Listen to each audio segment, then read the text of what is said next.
If we look at how people buy, right? For the most part, if they come across a piece of content or a comment that you made, or somehow they've come into contact with something that you've put out there, or your name was, referred by somebody else. Typically, the first thing that we do after that is we go and check out that person. We kind of want to assess whether they're worth paying attention to. Now, what I just described to me is the most underutilized moment in marketing, in your customer journey. Like, nobody talks about this beautiful, magical curiosity moment where people are, out of their own free will, taking the time and energy to know who you are. Welcome back to another episode of Personal Brand Blueprint. Today, we're going to be talking a little bit about storytelling. It's a word we hear a lot in personal branding as well as content creation. We hear that it's important. But when do we use it? How do we use it? Why is it important? Is it like writing a novel? What is storytelling? So today, that's why I brought on Mariana, Henninger, the brand video queen of brandmagnetic.com, where she helps her clients who are struggling to build trust with their audiences and convert those audiences into clients by helping them create their magnetic brand video. Today, we're going to learn how to use brand videos to help us convert our audiences into clients, as well as the backstory of how Mariana built her personal brand for Brand Magnetic, so we can take notes and help us navigate how to build our personal brand. So Mariana, welcome to the show. Yeah, Dave, I love all those things. I love the buzzwords that we're going to dive deeper into today, and excited to be here. Wonderful. Yeah. Well, I know brand video, I've done my homework on it. I've binged your videos. And so I know we're going to have a really fun conversation today because your concept of brand video aligns so well with just personal branding. And it's so important for personal branders, for helping attract an audience and help them understand what it is you actually do and why they should use you. Yeah. But before we get into all that fun stuff, let's start just on your end. Kind of help us understand your concept of what is a brand video. Yeah, absolutely. So a brand video, in a super simple kind of nutshell, is a 2 to 3 minute video that accelerates trust and helps you convert faster. And so the way that we do that is by understanding how to tell your story and which story to tell, so that you can create an emotional connection, a personal connection as soon as somebody meets you. So this brand video lives top of funnel. There's a whole system for how we distribute the brand video. So when people come into your universe, they immediately watch your brand video, and you are then positioned in a very strategic and important and powerful way, so that every other time you show up, regardless of whether you're a book author or you're showing up on social media, you're a content creator, whatever you might be doing, you might be a coach, people remember you, and all of the feelings that were really intentionally created when they watched your brand video resurface every time they see your face or hear your voice. Sure. I love that. And so you started to touch on it there, the importance of brand video. We'll get into some strategies later and how to create one and such, but let's look at practical applications of how in a nutshell does this brand video help us convert our audience into clients? Yeah, absolutely. I think, if we look at how people buy, right? For the most part, if they come across a piece of content or a comment that you made, or somehow they've come into contact with something that you've put out there, or your name was, referred by somebody else. Typically, the first thing that we do after that is we go and check out that person. We kind of want to assess whether they're worth paying attention to, whether, do I want to follow this person? And even if I decide to follow them, am I actually going to pay attention to what they're saying? How much am I allocating of my, limited time and resources to this person and to what they're saying? Are they legit? We're essentially assessing you out. Passing the sniff test. Absolutely, in the privacy of our own time and space. Now, what I just described to me is the most underutilized moment in marketing, in your customer journey. Nobody talks about this beautiful, magical curiosity moment where people are, out of their own free will, taking the time and energy to know who you are, right? They're it's amazing. We pay for that in so many dollars and so much, investment in good content afterwards, instead of just capitalizing on that moment when people are actually willingly doing this themselves. They either go on your website, they go on your social, they go on your website, they're typically on your About Me page because it's the second most visited page of any website for a reason. People want to know who you are. And so that's where the brand video lives. In all of these places, top of funnel, pinned to your socials, on your email signature. If they're getting an email from you, they can watch your brand video. Obviously on your About Me page, if you're the face of your brand, I also recommend my students and clients to put their brand video on their homepage as well. This should not be missed. People should see this because it's everywhere, so that when they have that, when they're essentially watching your brand video in that magical curiosity moment, you are intentionally creating this feeling that the person has towards you, which is all deconstructed from understanding what trust means for your audience. Yeah. It's very, very intentional. It's very curated. It's not, oh, this is a good story about me, or like, this is what I think my origin story is. It's not haphazard, right? It's a very scientific, it's very like intentional and curated way to tell a specific story about you to accelerate that feeling of trust, so that, and I mentioned this earlier, when you do show up afterwards, people remember Dave, but not just Dave, the personal brand guy. It's like, oh my gosh, it's Dave, this guy that I like and whose values, I kind of align with, and I love his story, and it made me feel something. And then all of a sudden, people are paying a lot more attention to you because they've created this real estate in their minds about who you are. So it's all about capitalizing on that magical curiosity moment that happens top of funnel and really inputting your imprint on folks, so that when you show up again, all these feelings reemerge and they're like, oh my God, I'm paying attention now because I actually like you and you're somebody that I know, like, and ideally trust a lot faster. Absolutely. So essentially, this is like the 2 to 4 minute video of taking the important highlights that are cherry picked to be associated with the things that you want to make sure your audience knows about you, that are correlated to your offer, correlated to like the value you can provide, and curated into a video that goes, here's who I am, here's why you can trust me, here's what I can do for you, here's what I can do for this specific person, which is a lot of the things that when we talk about like profile optimization on LinkedIn, like those are the things you want to make sure you incorporate into a profile. But that's very like static, basic templated stuff that you can't really customize your profile too much. It's a LinkedIn profile, but with a video, it sounds like this is like an expression of you. Like, here's who I really am. So yeah, some people can come onto your profile. As you said, you spend so much time crafting this content to like get the fish on the hook, if you will. And then they come to your profile. They can read as much as they can about you, but it's still very like static. It's hard to stick, Dave. I mean, so stories stick typically. I mean, this is actually not scientific data. It's more anecdotal data, but it's a lot of folks kind of talk about this number, that when you wrap something in a story, it's 22 times more memorable than when you just give information. And so as much as we can optimize, like you said, all of these little bits of blurbs and texts and tiny little bios, and you should, I'm not diminishing the impact of that, but the idea of taking a story, a really intentional story about you, and also putting it in video. We process videos 6,000 times faster than we do text, right? And so we're getting a lot of information, a lot of impulses.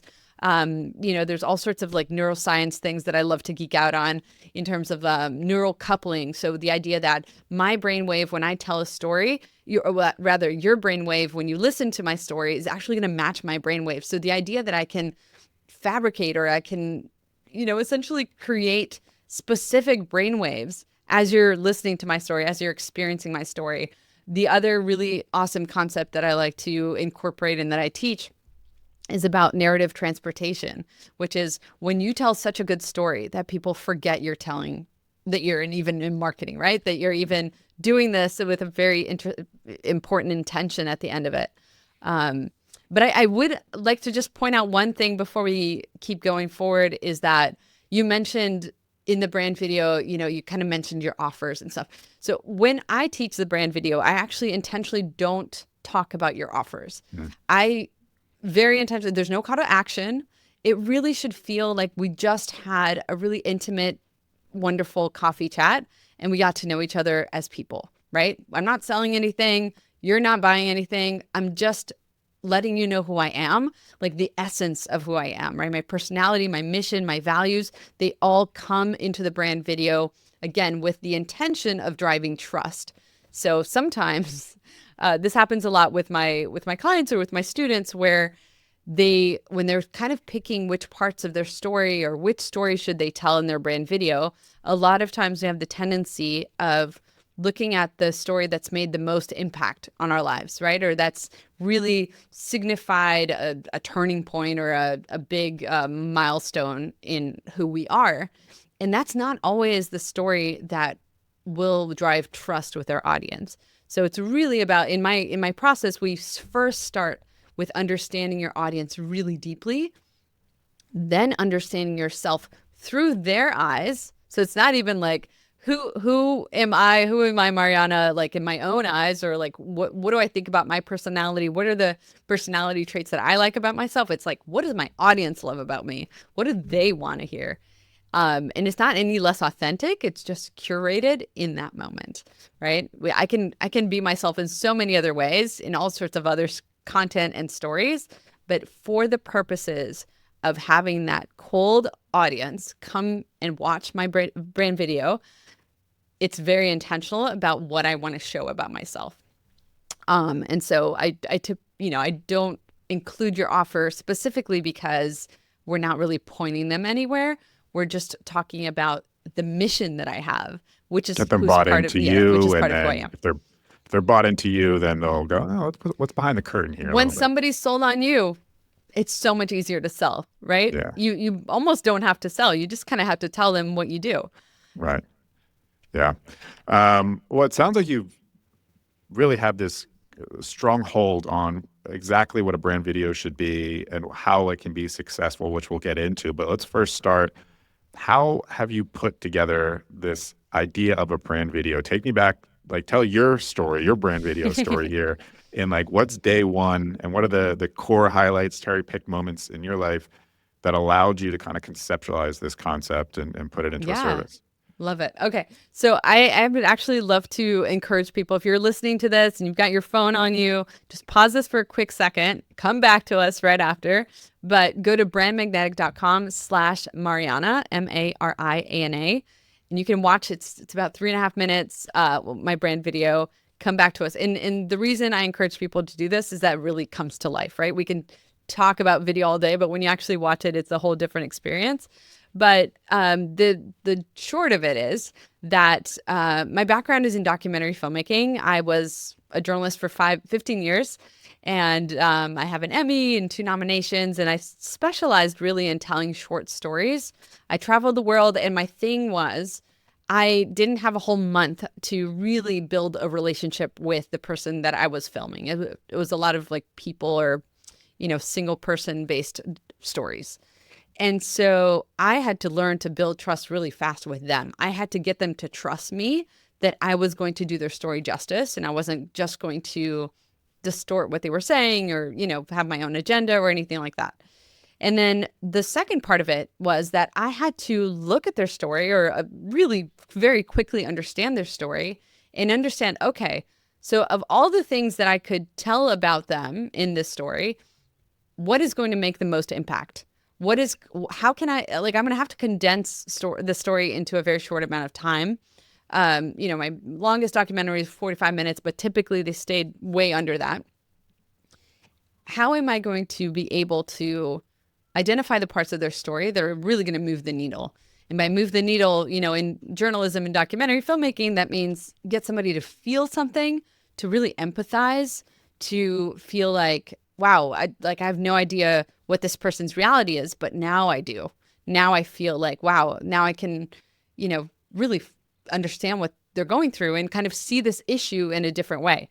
Obviously, we're not doing journalism documentaries anymore. I am obsessed with marketing. I'm obsessed with, I've always kind of been a closeted entrepreneur. It's what I call myself. You'll hear that in the brand video.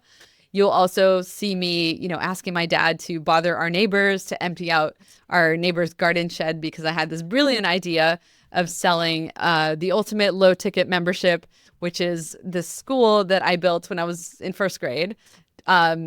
Teaching kindergartners how to read. Like I was 2 steps ahead, right? And I could Yeah. teach them for 25 cents, like come to my little school and I'll teach you how to read. Nice. The sort of conflict of the story is that the kids ended up like not bringing the 25 cents after a while. And I wrote their parents a letter of the whole thing. Oh man, you had your accounts receivable team and everything. Yeah. Totally. So yeah, it became like a collector. Yeah. And so I tell this endearing little story of when I was a little girl and have always wanted to make money, have always wanted to have a business. And then, once I got into filmmaking, I had the most amazing job in the world. Like I really had an awesome experience. I went to Afghanistan and Haiti and Finland and Ukraine and the Middle East, everywhere. But there still was this part of me that's like, man, if not now, when? Like I gotta build this thing. There's something here that I haven't explored yet. And I think once I got my second Emmy nomination, I'm like, I'm going to jump. Like, this is it. And so I knew coming into the online space I knew I wanted to do something online. I love how online business owners are bootstrapped. I love how they just get storytelling, or they know, even if they don't understand exactly how to do it, they get the importance of it. Because they're constantly buying and they're constantly experiencing this marketing, right? And so for me, as I was doing the same, the algorithm really figured me out. I was like getting hit with all of the same ads that you probably get hit with. And I, signing up for lead magnets, like there was no tomorrow. I was just like a gold rush. Well, that's it. You sign up for one, and then it's like this Here we person go. loves lead She's a magnets. signer upper. Keeps on, yeah. Exactly. And so what was happening was my inbox was getting flooded with people who I was like, I have no idea who this person is. Like, who the heck are you? And this is actually a subject line that I used in my welcome sequence. Like, who the heck are you? In the sense that we sign up for stuff, we get hit by ads, or we're bombarded by all of these options in the online space. And once people start showing up in our inbox, very quickly you can realize that, like, I don't know who this person is. Like, I don't remember. Like, it's too many people, too much noise. Yeah. And I realized, like, what a wasted effort. What the heck is going on here? Like, we spend all of this effort getting our funnels in place, getting our sequences set up, getting people in the door, paying for ads, like getting their emails. And then once we have those emails, once we have the follow, we're just hoping that over 6 to 12 months, people kind of get a sense of who we are, right? We hit them over the head enough times. The 7 hours that, I forgot who said this, 7 hours of interaction that it takes to actually build trust. I'm like, heck no, we don't have it. Like, I don't want to spend 7 hours with each and every person that comes into my universe. That's a long time.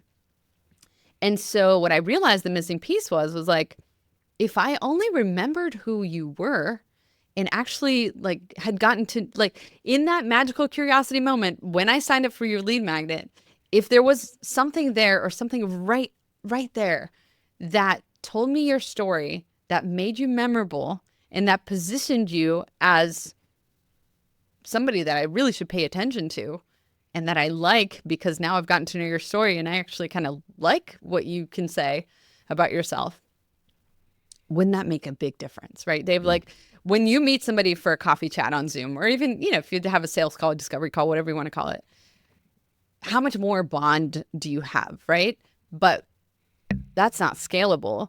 And if you're meeting, a team member and not the actual person behind, or the actual person around the personal brand, or the personal brand was built around, you have a little bit of a connection there, but it's not the same thing. So the idea is that the brand video replaces that in a very efficient way, right? There's no such thing as like more ROI than you can get from a brand video. Because like once you have this thing, it does the work for you 24/7 for every single person coming into your universe. That feels like you've had that coffee chat. That feels like there's, oh my gosh, there's something there and it's going to stay. I could go on forever. I feel like my answers are No, really run on because I resonate so much with the idea of signing up for so many lead magnets, and then all of a sudden, once a week or like in a blue moon, sometimes even you'll get emails from these people that are like, "Hey, sign up for my thing that's going out tomorrow," and I'm like, "Who are you? yes. When did I get put into your web?" And it's such an interesting point too about a lot of these lead magnets that we all sign up for. It's usually when you're like on Instagram or Facebook or whatever, and you get hit with Mm-hmm. an ad saying like, "Hey, do you want this really shiny, nice Mm-hmm. kit template mini course thing?" And you're like, "Yeah, I need that, and it's free, whatever." So you quickly download it. And again, I have no idea much about who the person is behind it, or whatever. I just want the thing, and I haven't Right. consumed any of your content Right. before. Yep. So now it's like, thank you for the thing, but I don't know who you are. So especially for people who are like running ads, lead magnet ads, that this is the first time that someone's even seeing your thumbnail in their Right. feed. Like, man, is that crucial? And that's why it leads to people being like, wait, when did I sign up? Who's Matt Jones or whatever, you know? No offense to Matt Jones. Yeah, But yeah, yeah. yeah. No, sorry. I just Insert, first stop name and sending last. me Yeah, emails, Matt. totally. And the Yeah. brand video, I mean, it could live on your thank you page for your lead magnet, right? Person got a confirmation page. There's a little video right there. Hey, watch my quick video. Here's a quick snapshot of who I am. Boom.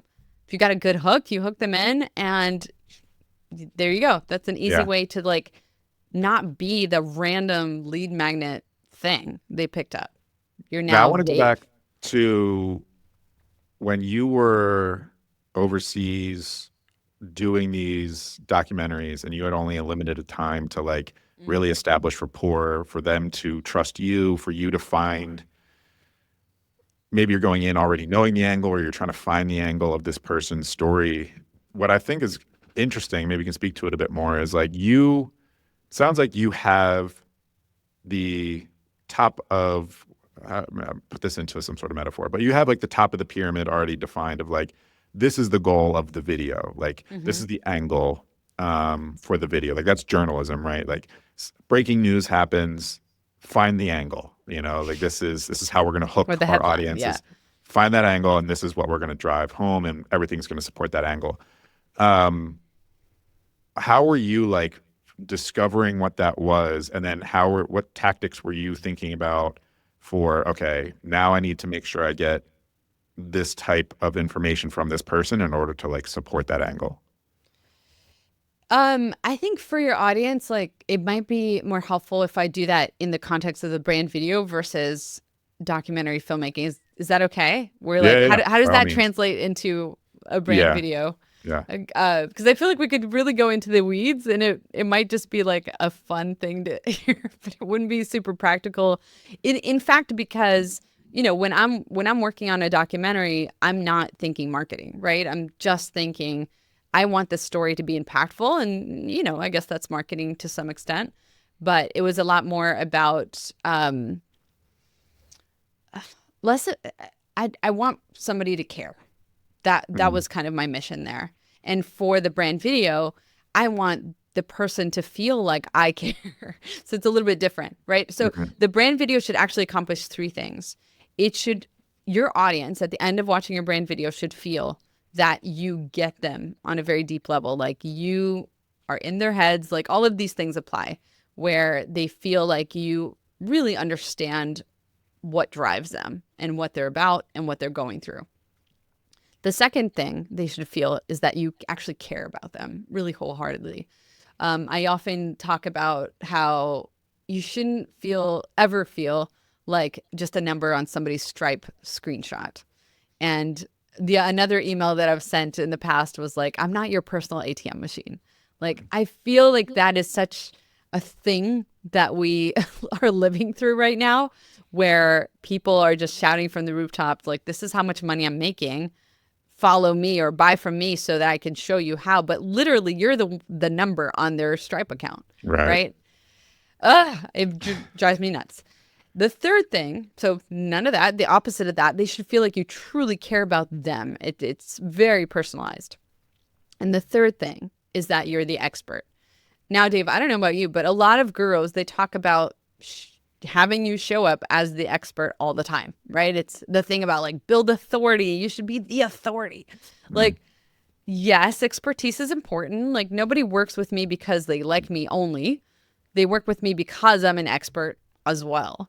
But the expertise is a big supporting argument for who I am versus like the only thing I am. And I think what happens is we're taught to give value all the time in our content, but people are still trying to understand who we are. And again, even if they understand who you are and they like you, it's not enough.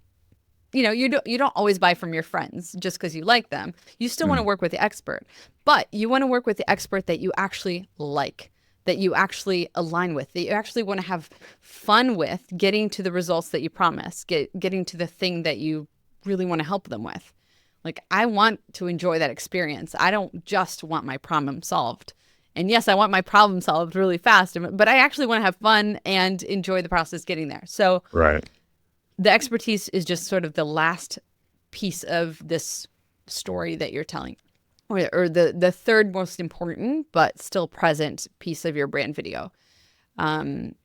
The other thing that I want to talk about is like when we keep showing up just providing value all the time, what happens is we haven't established who we are in their minds, right? We didn't really, our bio only went so far.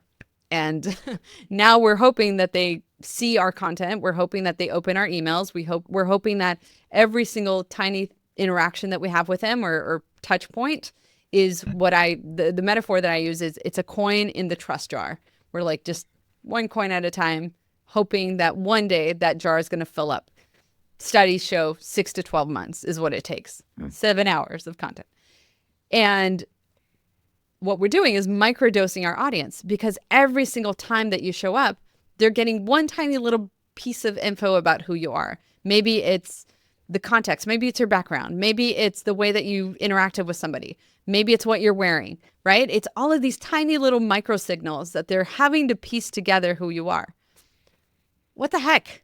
Why are we doing this to people? Like, why are we making it harder for them to know who we are? Mm. It's so stupid. So that's what the heavy lifting of the brand video happens first. So that it's 2 to 3 minutes. It's not, you're not making them watch a documentary, right? It's not a feature film. It's a 2 to 3 minute video. Once they've watched that, they are now seeing every piece of content through the lens of the feelings that that video generated in them. Hey, Blueprint fam, if you're enjoying today's episode and finding my guest insights valuable, then you'll definitely want to subscribe to the Personal Brand Blueprint podcast as we drop weekly guest interview episodes just like this one. And on that note, you obviously also see firsthand how powerful being an effective guest like the one you're watching on this episode right now can be at attracting qualified, interested leads directly into your sales funnel. But I know what you're thinking. You want to get into guest podcasting, but starting feels confusing and overwhelming. What equipment do you need? And how do you look and sound great? And how do you turn listeners into leads? I know this because so many of my guests had these exact problems in the past. And that is why I created the Podcast Guest Mastery Blueprint. It's a simple but powerful breakdown on everything you need to look, sound, and convert great as a podcast guest. Everything from how to set up your recording area to what equipment you need to look and sound great on camera, and what to say on podcasts to stand out, be memorable, and earn the audience's trust. And then that one key strategy to turn listeners into leads. I'm telling you, this isn't just another checklist. This is a step-by-step blueprint to make sure you look, sound, and present your best on podcasts so you can convert that attention into leads and ultimately new business. I honestly was thinking about selling this for like $97, but I'd rather give access to this guide to my Personal Brand Blueprint podcast audience for free. So if you are ready to become a sought-after podcast guest and use it to generate leads and build your personal brand, and grab your copy of Podcast Guest Mastery Blueprint at davepoly.com/podcast blueprint. You can find the link to that in the show notes below. Again, that's davepoly.com/podcast blueprint, and start turning podcast interviews into business. Again, it's completely free for being a loyal listener, so definitely check it out. Cool? All right, let's get back to the conversation. Couple things. One is, it sounds like, to summarize then in the video, would you say two major things, not just competency, but empathy for your audience? So the idea is like, it's empathy because you understand them deeply. Yeah. It's both of those. The other thing, and I know the concept of like origin story, we've talked about this before. Sometimes when you say origin story, people are like, okay, let me just go through my resume and tell you all that stuff, right? But we've made clear that if you're going in reference to origin story, it's not everything about your past. It is the highlights that correlate with your audience and how that you want them to understand your story. But it just made me think when you were saying, like, you know, they need to have that brand story. And then you can tell kind of offshoot stories. And when they consume that content, they feel more connected to it because they know like the origin of what you've been through, and they can kind of follow the story along, follow the mission along. And it just kind of makes me think of, I'm a big like Marvel fan, right? And a lot of what Marvel is known for is they do have like their origin hero stories that you see kind of like, how'd they become Iron Man? How'd they become Captain America? But then there's been multiple movies and offshoots and such in the future that reference things that if you knew, if you watch their origin story, you get the reference. Like you understand why this is a struggle for this person is because you know where they came from. Like, you know what they had to endure to become that person. So it's just even more impactful. That scene just hits harder. And that's why sometimes people like go to some of these Marvel movies and they're like, yeah, that was cool, but I didn't really hit me as hard. Meanwhile, like diehard Marvel fans are like, you don't understand. Like, this is where he came from. This is what he had to go through. So it almost feels like when people just understand who you are, what you've been through, what your mission is, what you're trying to achieve because of what you went through. Huge difference. Like, little micro pieces of content actually become more impactful, mean more to the people consuming. Is that how you see it too? Yeah, they want to feel like they belong in your story too. And it's interesting because I think that most of us will constantly struggle with this idea of like, it's not about me, right? I hear that all the time. And the way that I see it, marketing kind of evolving was that, I don't know, about 5 years ago, maybe more, it was all about us, right? You would go on a business website and it was like, we are amazing. You're stupid not to work with us because like yada, yada, yada, right? And I think Donald Miller was really responsible for like this massive shift in like, you are not the hero, my friend. Your customer's the hero. You're just the guide. It should all be about them. And I feel like a lot of us transition from one extreme to the other without realizing that, yes, and your customer's the hero, even in your story, but you are an important part of the story because they actually care about who you are. And so it's a little bit of like dialing it back to a more middle ground where they want to know who you are. Think about all of these like cult people that millions of people follow and millions of people feel like they know, like any celebrity, the Kardashians, Taylor Swift, folks that we want to keep tabs on what's going on with them because we actually care about them because they make us feel something. It ties back to us. We're still like, it's still all about us, right? As consumers, but we still want to be taken along on a journey. We don't just want to be sold to. We don't want to just work with an expert who's like, by the book, textbook, knows it best, right? And I think it becomes like such a, silly, unimpactful point of differentiation when that's all you're using. When if all you're basing your personal brand around is how good you are or your experience or your expertise or what's in it for them, here are the tips, here are the tricks, here's how to do it, like I can teach you more, pay here. you sound like everyone else. You sound like everyone else. Like people actually want to know. They want to know your origin story. I use the term brand story just because it's not perfect either, but I feel like origin stories are so butchered in that people are just kind of like willy-nilly picking things out of like their lives. And so at least brand story makes you stop and think a little bit about how am I curating what's being said. But truly, when you know that journey, when you know where that person came from, when you know their drive and where they're going, like I love this movement now. And I'm literally running from one idea to the other. And I apologize, Dave. I feel like my brain is just like a train and we're just going. No, this is good. This is all But good. yeah, but I was just gonna mention the movement that we have nowadays, the build in public movement, Mm. which is kind of a hashtag on X and other places where people are just they're showing you behind the scenes, they're showing you how they're building things, and it's explosive. It's so enticing. It makes you want to be a part of that thing and just support them, and you know, good stuff. Yeah. With that, we talk about the balance between like credibility and empathy. How do we weave that so that where's that balance and like how do we weave that into a narrative so that people can see, okay, I trust this person because I know that they are credible, skilled, Mm-hmm. competent. Mm-hmm. But I can also see that they understand what I go through. And also, kind of a B, part B to this question is like empathy. Does it mean that we necessarily had to have gone through Oh yeah, great what they question. went through? Or is Yeah. it just like, I've been around people in your situation enough where I can understand what you're going through and empathize? Yeah, that's a great question. I'm glad you asked that. There are two types of stories, and this will help you. We'll basically start with the second question first. There are two types of stories.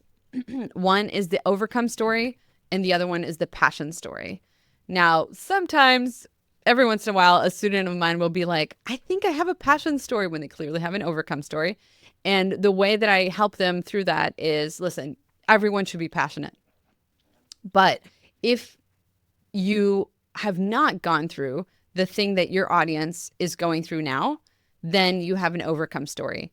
And the way to think about the overcome story is a very, very simple story framework. So I don't teach the hero's journey. I think that's ludicrous and it belongs in like Lord of the Rings and you know, more feature films, Marvel movies. It's very simple. It is a hook, which there should always be a good hook. Then you have an old normal. Something happens, there's a turning point, and then you have a new normal. And at the end, you have something called a pivot to the mission. It's essentially like, I couldn't help but X. And the X is the thing that you do. Not your offer, it's the thing that you do. So that's an overcome story. The passion story has a bit of a, you know, the framework is not as well defined, but the direction for the passion story is that, and again, the passion story is like you have not lived through the thing that you are helping your customer overcome. So a lot of service providers will fall into the passion story. If you watch my brand video, I have a passion story because I didn't identify as an online business owner who had a trouble with her marketing and then decided to use a brand video and bam. Although now I have more of an overcome story now because my brand video increased my launch revenue by 600%. My brand video has landed me $30,000 after one episode on a podcast. You know, so I have like my own case studies now around my brand video. But at the time when I created my brand video, I didn't. So I have a passion story. And what I did there, and this is my framework, that you then choose maybe two, maybe three stories that fill the purpose that we want to fill, which is the that you get them deeply, that you empathize, and that you're the expert. And so I found anecdotes, you know, the garden shed, I found the lead magnet, like all of those things. I spoke their language, right? So let me just make sure I answer that second question because I'm starting to answer the first one now. But I think I answered the second question. Yeah. So it essentially, if you haven't Yeah. lived through it, how do you show empathy? Yeah. That's because a lot of, you know, my clients, but a lot of listeners are people that are coaches or consultants or small agency owners. And typically their path is they started as an employee somewhere else.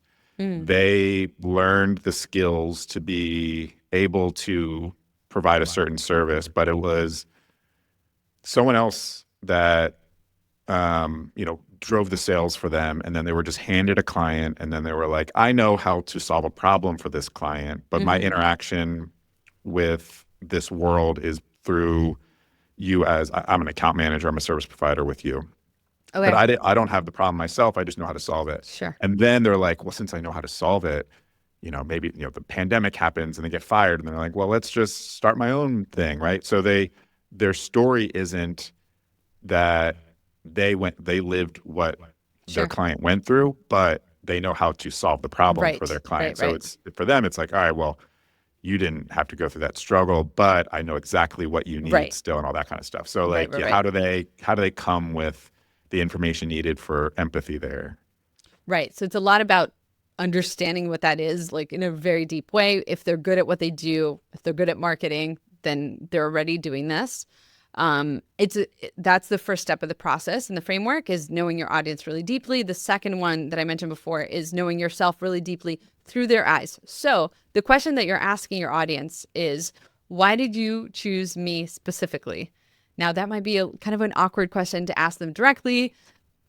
I do it all the time when I do my market research, but you can also have an assistant ask your clients this, or give them an opportunity to tell you why you above anyone else. What you're also asking them is like, was there a specific story that really stuck with you, right? What made you click buy now, right? What was the tipping point of trust? And so understanding those things are what's going to help you reverse engineer back into your own stories. And that's when you look at, so if you're in the passion story world, you're going to look at what are the anecdotes or the smaller stories that drive home who I am, my personality, the one that my audience loves about me, right? Not the thing that I think I'm known for. It's what really they love about me. So let me give you an example to make this a little bit more clear, because stories are better than information. One of my students, her name is Julia. She's known as the podcast teacher. Julia did not have a podcast when we worked together on her brand video, which is really interesting because she teaches people how to create podcasts. She had worked as a podcast producer over and over, so she was really good at it. But most importantly, because podcast producer, right? Like you could find a lot of people who do podcast producing. Why did people choose to work with Julia? Why did they want to learn from Julia? This is the question that we answered. And in her case, it was because she loved simplifying everything. She made everything stupid simple.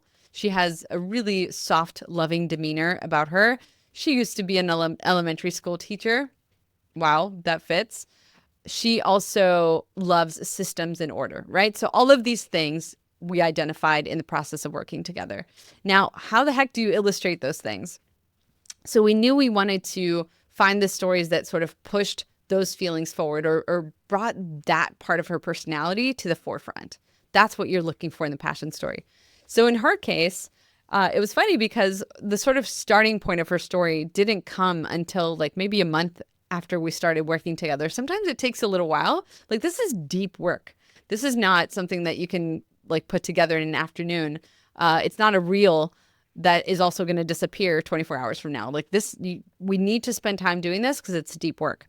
And so the story that came about was like a couple of things. One is we were really thinking about the visuals, and I asked her, Julia, what are your hobbies? I love to use nature to illustrate emotions. She's not a nature gal. She's like, I don't really like hiking. I don't like being in the water. Like I'm more of an indoor girl. I love jigsaw puzzles. And she said it in a way like, this has nothing to do with podcasting, right? And I was like, jigsaw puzzles, perfect. It's visual. I could already hear in my mind like the sound of the pieces like falling on the table, because I'm always looking for natural sound as well.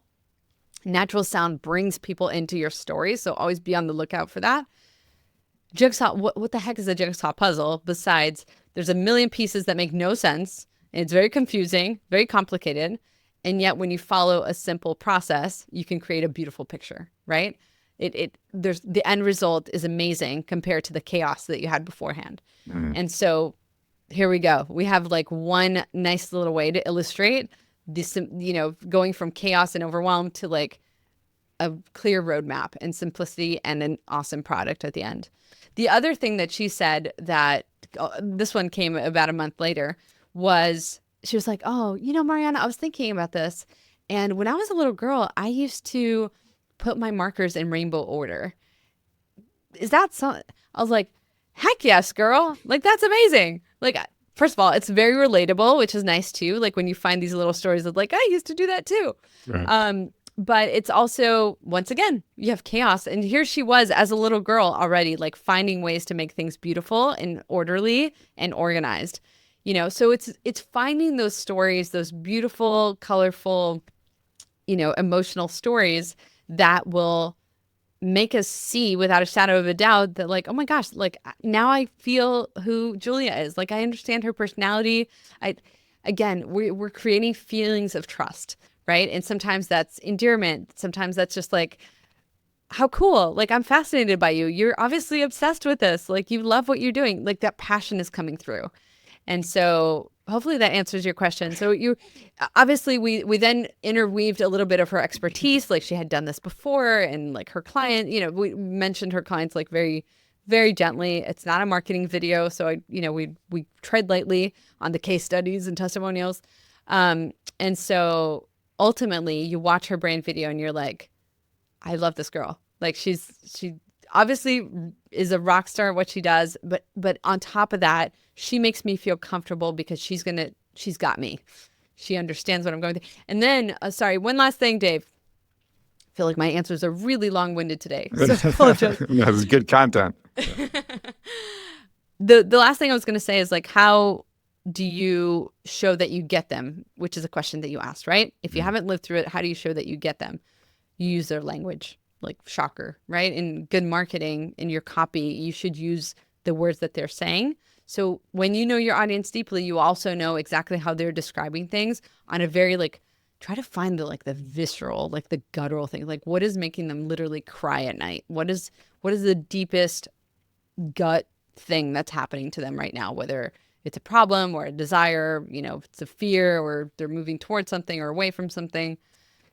How do they describe it and interweave that? So in my case, with that school in the shed, I said things like, the ultimate low ticket course. Like I'm throwing out these little things that make you know that like, oh, she's in my world. Like she gets this, right? She walks amongst us. Right. No, I like that idea. Especially because if it's like the language they're using to themselves before they go to bed at night, it's the things that they're telling themselves, like trying to lose weight, and there's certain areas of their body like, I wish I could get rid of these love handles or something, right? Like right. if you say, especially with content creation, like if you then say trying to get rid of those love handles and not just trying to lose weight, like it's more, man, it's like they're in my head. We talk about, social media being in our heads and feeding us ads. It's like the same thing there. Yeah, I recently worked with a client on her brand video. So I do done for you like beautiful cinematic brand videos, and then I also teach folks how to do this on their phone. In this case, she was a brand video signature client, and she helped perimenopausal women get back to their bodies that they once knew. Right? It's not even lose weight. It's like literally they look at the mirror and they don't recognize themselves anymore. Interestingly enough, she's younger. She's not perimenopausal. So once again, we have, the service or the passion story because she gets them deeply. And it was, what do they love about her? She's like an army girl. She's very disciplined, but she's a woman too. And she gets it. She's empathetic. You see her interacting with her client. They're having coffee. It's like, this is a gal that like is going to push you, but loves you. Right. And so these are all the feelings that come out in her brand video. But to your point, when we talk about this part that happens like right before, like right as she's pivoting to this mission, we address their pain points. And the way that we address their pain points came from a lot of like study. I talked to a lot of our clients and as part of our brand video work together. And it's just it helps that I'm perimenopausal too. So I think, or like almost there. So like, I'm like, I get it. I feel the same thing. So I'm going to help you out. But the idea of, looking in the mirror and not recognizing who you are anymore. So it's, it's this idea. I'm trying to remember what else we used because I feel like, I think your example works, but I want to go even deeper than the love handles. It's like nothing works anymore. Like I've tried all of the things. Like why I've never been overweight. So why is it now that everything I do, like nothing matters, like nothing's making a difference? Is this just the new me? Norm. Yeah. Right. And that's like a very deep, like identity thing. That's like you're looking into kind of an abyss, like it's depressing.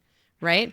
Well, Whereas I think we all have certain things that we go, am I the only one that deals with this?